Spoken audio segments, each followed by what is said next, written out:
Hello lovelies, welcome back. You want to see how I achieved this baby food 6 to 1 here with already packed ingredients? Watch this video. So these are my ready packed ingredients. Here is the meat and this is the semolina I will be using. Somebody requested this video and that is what I am doing. So I will pour the meat inside a bowl.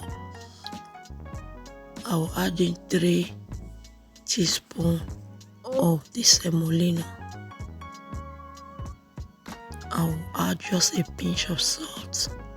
Then I will add in hot water to the bottle just to rinse out the remaining meat. So now I will whisk properly. All my returning subscribers, I really appreciate your love and support. Keep returning, keep supporting, keep commenting, and the good Lord bless you.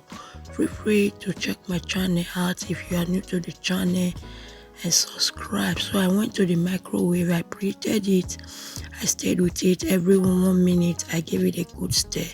So here it is, ready to be enjoyed. See you in my next one. Bye.